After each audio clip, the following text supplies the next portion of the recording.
Les 2 épouses précédentes de mon mari adorent leurs propres enfants, donc je n'avais pas vraiment de compensation à faire. Elle a attendu 15 ans pour le dire, 15 ans de silence.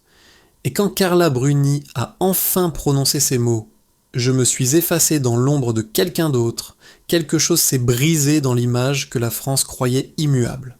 Dites-moi, comment une femme que tout le pays admirait pour son élégance, sa liberté, sa voix douce et indomptable, a-t-elle pu se perdre au point de ne plus se reconnaître elle-même ?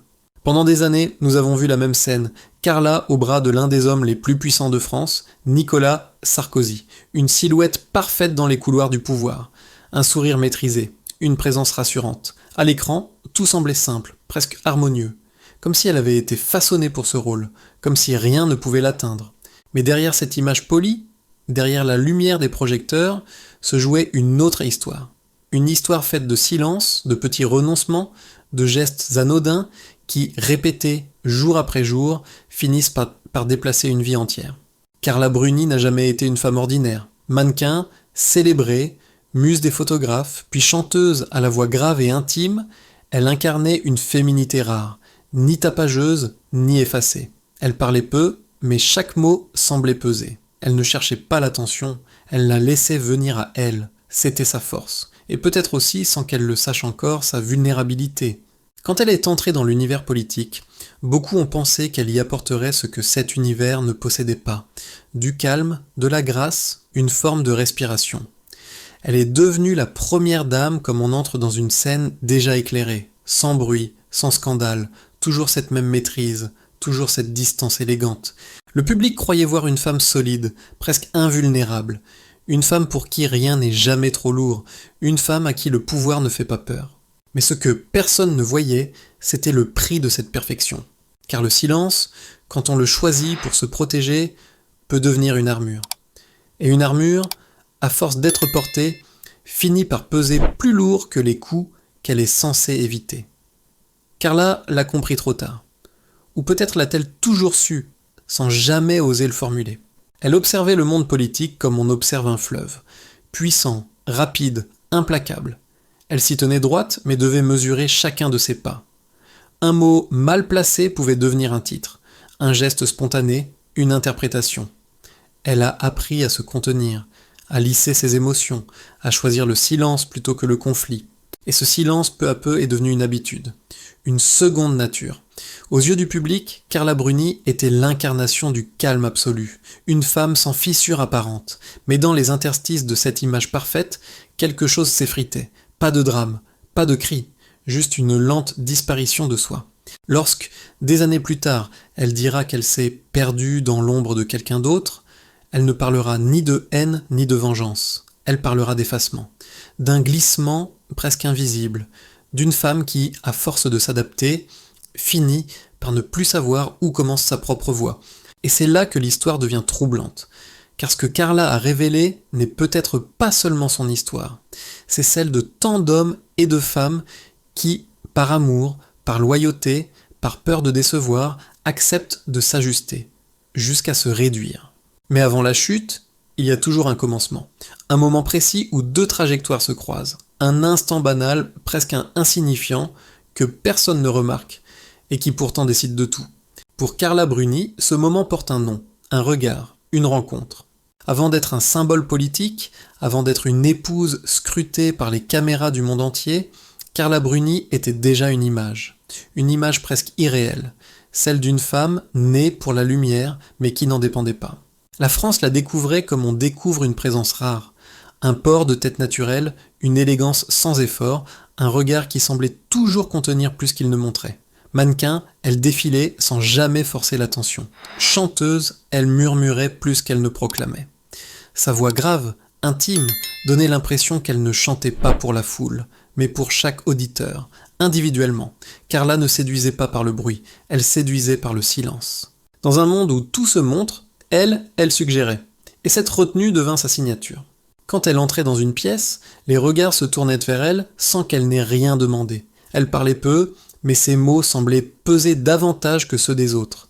La presse la décrivait comme une femme maîtrisée, sans excès, presque intouchable. Une femme que les scandales n'atteignent pas. une femme à l'abri. Aux yeux du public, Carla Bruni était une énigme douce, accessible sans être familière, célèbre sans être tapageuse, élégante sans ostentation. On avait l'impression qu'elle n'appartenait pas tout à fait au même monde que le nôtre, comme si elle marchait légèrement au-dessus du sol. Puis, il y eut la musique. Et là, quelque chose de plus intime se révéla. Ces chansons parlaient d'amour, de fragilité, de solitude, mais toujours avec pudeur, jamais de plainte, jamais de colère, comme si même ces failles devaient rester belles. Cette image a profondément marqué la France. Beaucoup de femmes s'y reconnaissaient dans cette manière de rester digne, de ne pas exposer ses douleurs, de garder le contrôle.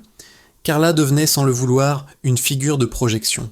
Une femme forte mais silencieuse, libre mais discrète.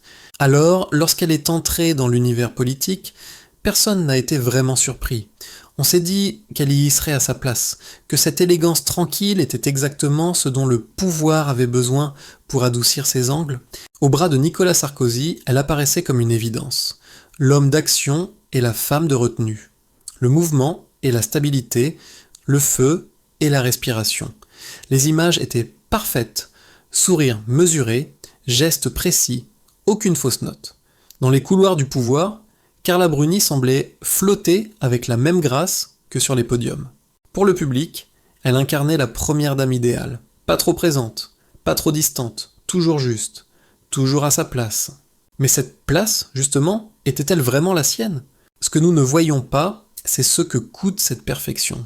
Ce que demande le fait de ne jamais déranger, de ne jamais élever la voix, de toujours choisir le calme, même quand quelque chose à l'intérieur commence à se contracter.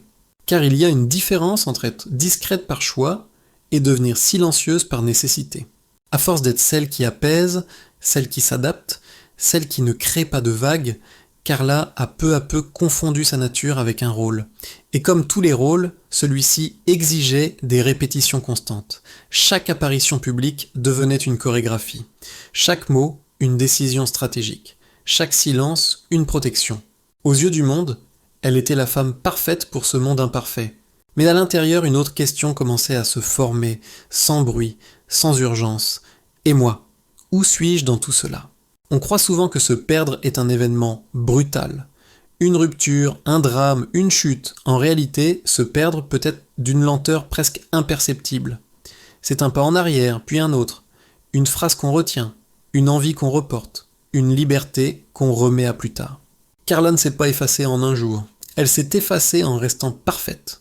Et pourtant, tout a commencé bien avant les palais, bien avant les photographes, bien avant les rôles officiels. Il y a eu un instant, un lieu, une rencontre. Un moment si simple qu'il aurait pu passer inaperçu, mais qui, en silence, a redessiné sa trajectoire. Il n'y a pas eu de tapis rouge, pas de flash, pas de musique, rien de spectaculaire. La première rencontre entre Carla Bruni et Nicolas Sarkozy s'est produite dans un cadre presque ordinaire, lors d'une réception feutrée où chacun échangeait des banalités, des sourires polis, des phrases sans enjeu. Carla est entrée comme elle entrait toujours, sans chercher le centre, sans forcer la lumière. Elle observait plus qu'elle ne parlait.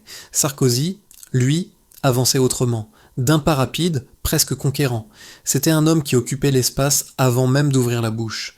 Deux manières d'être. Deux rythmes, et dès les premières secondes, une tension légère s'est installée. Pas une tension hostile, une tension d'attention. Il la regardait avec cet œil précis que possèdent ceux qui évaluent avant de s'engager. Carla, habituée au regard, n'était pas du genre à se laisser troubler. Pourtant cette fois, elle a senti quelque chose de différent. Un regard qui ne cherchait pas seulement à voir, mais à mesurer, à comprendre, à prendre position. Le silence entre eux n'était pas gênant. C'était un silence dense, presque volontaire, comme si chacun attendait de l'autre un signe qui ne viendrait pas tout de suite. Il a commencé à parler, peu de mots, rien de brillant, une voix posée, sûre d'elle. Carla a répondu avec sa douceur habituelle. Leur échange avançait plus lentement que celui des autres invités, comme si le temps autour d'eux s'était légèrement ralenti. Ils ne cherchaient pas à séduire, ils cherchaient à se comprendre. Ce qui les distinguait était évident. Sarkozy allait vite, décidait vite, parlait avec l'assurance de ceux qui ne doutent qu'en pas longtemps. Carla, elle, avançait autrement, par petites touches, par silence, par regard, Et c'est précisément cette différence qui a créé l'attraction. Il aimait son calme. Elle était intriguée par son énergie. Ils sont restés côte à côte plus longtemps que prévu, sans urgence, sans promesse. Dans la foule, Carla voyait un homme toujours en mouvement, toujours tourné vers l'avant. Sarkozy voyait une femme capable de créer un espace simplement en étant là. Chacun percevait chez l'autre ce qui lui manquait. Cette complémentarité a fait naître une connexion immédiate, discrète, presque imperceptible pour les autres, mais réelle. Et pourtant, au cœur de ce moment apparemment banal, un détail a échappé à presque tout le monde. Un détail que Carla, elle, a senti sans pouvoir l'interpréter. À un instant précis, Sarkozy a posé sur elle un regard particulier. Un regard qui ne cherchait pas à séduire, mais à s'assurer, comme s'il vérifiait qu'elle ne quitterait pas la conversation. Un geste minuscule, presque invisible, pour lui peut-être un réflexe, pour elle une sensation étrange. Pas une alarme, pas encore, plutôt une légère crispation, aussitôt recouverte par la curiosité. Elle a pensé qu'il était simplement attentif, qu'il s'intéressait à elle. Elle n'y a pas vu un signe, seulement une nuance. La rencontre s'est terminée sans éclat. Pas de déclaration, pas de promesse grandiose. Juste une phrase simple, suffisante pour laisser une porte ouverte. En quittant la pièce, Carla a senti que quelque chose venait de se produire. Rien de spectaculaire, rien qu'elle aurait pu expliquer. Mais une impression nette, une frontière invisible venait d'être franchie. Pour Sarkozy, ce moment est resté gravé. Sa posture, sa voix, ses silences. Il se souvenait d'elle comme on se souvient d'un point d'ancrage. Pour Carla, le souvenir était plus trouble. Un mélange de sécurité et de trouble, de curiosité et de retenue. Un instinct qu'elle n'avait pas encore appris à nommer. Ce qui semblait n'être qu'une rencontre ordinaire était en réalité un carrefour. Un instant discret, mais suffisamment puissant pour infléchir une trajectoire entière. Car ce qui allait suivre ne serait pas une histoire d'amour comme les autres. Ce serait une rencontre entre deux mondes, celui de l'intime et celui du pouvoir. Et dans cette rencontre, il y aurait des silences, des ajustements, des compromis, dont Carla ne mesurait pas encore le prix. Au début, tout ressemblait à une évidence. Ils apparaissaient ensemble, naturellement, comme si leurs deux silhouettes avaient toujours été destinées à marcher côte à côte. La presse parlait d'un couple fort, élégant, équilibré, un homme de pouvoir, une femme de retenue. L'image était parfaite, presque trop parfaite. Carla entrait dans la vie politique avec cette prudence qui l'avait toujours définie. Elle ne cherchait pas la lumière, elle ne voulait pas devenir un symbole, elle voulait simplement être juste. À chaque apparition, elle gardait ce calme qui rassurait. Un sourire léger, une posture maîtrisée, rien de trop. Le public aimait ce mélange de force et de douceur. Beaucoup de femmes se reconnaissaient en elle. Accessible malgré le sommet, simple malgré le protocole. Et Nicolas Sarkozy, à ses côtés, semblait lui aussi changer. Certains proches le disaient plus attentif, parfois plus posé, comme si la présence de Carla créait autour de lui un espace plus calme, plus respirable. Dans l'agitation permanente du pouvoir, elle était une pause. Mais le pouvoir ne se contente jamais d'être un décor. Il s'infiltre, il impose son rythme, ses codes, ses priorités. Au début, ce ne furent que des détails, de petites demandes, presque anodines. Se placer ici plutôt que là, parler moins à tel moment, éviter certaines questions. Carla pensait que c'était normal, que cela faisait partie du jeu politique. Elle ne voyait pas de raison de s'y opposer. Elle choisissait le silence, elle choisissait l'harmonie. Puis ces demandes devinrent plus fréquentes, plus précises, plus constantes. Parfois, il lui demandait de modifier une tenue juste avant une apparition publique. Pas par méchanceté, pas par colère, simplement parce que ce n'était pas le bon moment. Parfois, il lui suggérait de rester en retrait lors d'une réunion. Parfois, il ne disait rien, un regard suffisait. Et elle comprenait. Carla s'adaptait. Toujours, elle ajustait son rythme au sien. Elle reculait d'un demi-pas, puis d'un autre. Non pas parce qu'elle se sentait dominée, mais parce qu'elle voulait que tout fonctionne. Elle croyait encore que ce n'était que passager. Dans l'intimité aussi, quelque chose changeait. Les soirées, autrefois simples, devenaient plus silencieuses. Nicolas rentrait fatigué, il parlait de moins en moins. Carla essayait de maintenir une atmosphère douce, racontait des choses légères, préparait des repas tranquilles, mais son attention était souvent ailleurs. Sur un téléphone, sur une réunion à venir, sur un problème à résoudre. Peu à peu, Carla commença à limiter certains projets personnels. Elle repoussa des engagements, renonça à des concerts, mettait sa propre vie en pause pour préserver l'équilibre du couple. Elle croyait faire un sacrifice temporaire. Elle ne voyait pas encore que ce temporaire devenait une habitude. Ce n'était pas une prison visible, pas de cris, pas de scènes, c'était plus subtil. Un climat, une attente permanente de perfection. Être toujours à la bonne place, dire la bonne phrase, ne jamais créer d'ombre là où l'image devait rester lisse. Un soir, lors d'un dîner important, Carla tenta de raconter une anecdote simple. Une histoire sans enjeu. Nicolas l'interrompit d'un geste rapide, discret, presque invisible pour les autres. Mais pour elle, ce geste fut clair. Parle moins. À partir de ce moment, elle commença à surveiller chaque mot, chaque regard, chaque mouvement. Elle dormait moins, rêvait souvent de scènes ordinaires, marchait seule dans une rue, sans caméra, sans protocole, sans rôle à tenir, des rêves courts, mais insistants, comme si une partie d'elle cherchait de l'air. Ce n'était pas une zone dramatique, pas une violence, c'était une zone silencieuse, une zone où elle existait un peu moins chaque jour, où sa voix comptait moins, où elle devait choisir entre la paix extérieure et la paix intérieure. Et de plus en plus, c'était l'intérieur qui se taisait. Le point de rupture n'est pas venu avec une dispute. Il n'y a pas eu de cris, pas de porte claquée, pas de phrases tranchantes. Il est arrivé lors d'une soirée presque banale, dans une maison silencieuse, sans invité, sans témoin. Une de ces soirées où le calme, d'ordinaire rassurant, devient soudain trop lourd. Carla se regardait dans le miroir depuis plus longtemps que d'habitude. Elle voyait un visage calme, toujours maîtrisé. Mais dans ses yeux, quelque chose avait changé. Une fatigue profonde, une lassitude qu'elle ne cherchait même plus à cacher. Elle comprit, sans encore mettre de mots dessus, qu'elle se perdait depuis trop longtemps. Nicolas entra dans la pièce quelques minutes plus tard. Il parlait vite, comme toujours, commentant une réunion, un problème politique, un agenda trop chargé. Il marchait de long en large. Carla l'écoutait en silence. Elle ne tentait plus d'adoucir l'atmosphère. Elle n'en avait plus la force. Puis il se tourna vers elle. Il lui demanda d'annuler un engagement personnel prévu depuis des semaines. Pas une grande chose, rien de dramatique. Il trouvait simplement que ce n'était pas le bon moment. Il voulait qu'elle reste à ses côtés le lendemain. Son ton n'était pas dur, pas violent, juste définitif. Comme si la décision allait de soi. Ah, Carla ne répondit pas tout de suite. Elle inspira profondément, elle sentit son corps se raidir, et pour la première fois depuis longtemps, elle perçut clairement cette frontière intérieure qu'elle avait déplacée trop de fois. Elle comprit qu'elle avait accepté trop de choses, avalé trop de silence, reculé trop longtemps. Elle leva les yeux, et elle dit non. Un mot simple, un mot court, un mot qu'elle n'avait plus utilisé depuis des années. Le silence qui suivit fut lourd, presque irréel. Nicolas ne s'y attendait pas. Il resta immobile, comme si cette réponse ne trouvait pas sa place dans la conversation. Il tenta de reprendre la parole, mais Carla ne l'écoutait déjà plus. La décision s'était faite en elle, sans bruit, sans colère. Une décision intérieure, irréversible. Elle quitta la pièce lentement. Pas de geste brusque, pas de mise en scène. Elle marcha simplement vers le couloir, ce couloir qu'elle connaissait par cœur. Mais ce soir-là, il lui parut différent.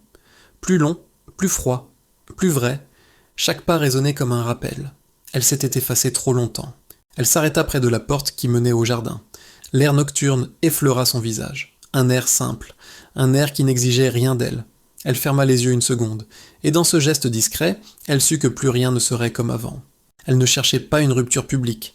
Elle ne voulait ni scandale, ni revanche. Elle voulait se retrouver cette voix qu'elle avait laissée derrière elle, morceau après morceau, au nom de l'équilibre, de l'image, du pouvoir. Ce non n'était pas un acte de guerre, c'était un acte de survie. La révélation de Carla Bruni n'a pas eu lieu sur une grande scène. Pas de projecteur violent, pas de mise en scène, seulement une pièce calme, une lumière douce et une caméra immobile. Elle savait qu'elle allait parler de ce qu'elle avait gardé en elle pendant 15 ans. La journaliste lui posa une question simple, directe. Carla ne sourit pas. Elle ne chercha pas ses mots. Elle dit qu'elle s'était tue trop longtemps, que ce silence avait eu un prix. Puis elle ajouta une phrase qui, en quelques secondes, fit vaciller toute l'image que le public croyait connaître. « Je me suis effacée dans l'ombre de quelqu'un d'autre. » Elle ne parlait ni avec colère, ni avec accusation. Elle parlait avec une vérité nue, presque fragile. Elle expliqua qu'elle avait accepté trop de règles, trop de gestes, trop de silence, qu'elle avait joué un rôle qui ne lui appartenait pas, qu'elle ne voulait plus se perdre. Elle ne prononça pas de reproches. Elle ne chercha pas de coupable. Elle parla de ce qu'elle avait ressenti, de la pression, de l'image, de la peur de décevoir. Elle parla pour elle, pas contre lui. Et c'est peut-être cela qui rendit ces mots si puissants. Les réactions furent immédiates. Certains furent choqués, d'autres profondément touchés. Beaucoup dirent qu'ils comprenaient enfin son silence. Et surtout, des femmes, nombreuses, se reconnurent dans cette disparition lente, dans ces concessions invisibles, dans cette fatigue que personne ne voit. Carla conclut simplement. Elle n'avait pas parlé pour créer un scandale. Elle avait parlé pour respirer, pour récupérer sa place, pour reprendre sa voix. Sa renaissance ne fut pas spectaculaire. Elle commença dans des gestes simples. Ouvrir une fenêtre, reprendre la musique, marcher sans but précis, retrouver des habitudes qu'elle avait mises de côté. Elle avançait à son rythme, son vrai rythme. Elle riait plus souvent, elle parlait plus librement, elle n'essayait plus d'être parfaite, elle voulait seulement être entière. Ceux qui l'entouraient le remarquèrent. Elle respirait autrement, elle n'occupait plus une place empruntée, elle reprenait la sienne. Carla comprit alors quelque chose d'essentiel. Sa liberté ne venait pas du bruit, mais du silence qu'elle choisissait elle-même. Et parfois, la plus grande victoire d'une femme n'est pas de triompher aux yeux du monde, mais de ne plus jamais se perdre. Et maintenant, laissez-moi vous poser une question. Combien de fois, dans nos propres vies, acceptons-nous de nous taire pour préserver une image, une relation, un équilibre qui nous coûte intérieurement ? À quel moment le compromis devient-il une disparition ? Si cette histoire vous a touché, si elle vous a rappelé quelque chose de personnel, dites-le moi en commentaire. Partagez cette vidéo avec quelqu'un qui a peut-être besoin d'entendre qu'il est encore temps de se retrouver. Et si vous voulez d'autres récits humains, profonds, sans bruit, mais chargés de vérité, abonnez-vous, laissez un j'aime, et restons ensemble pour continuer à raconter ce que l'on n'ose pas toujours dire. Parce que parfois, une voix retrouvée peut changer une vie, et parfois, elle peut aussi changer la vôtre.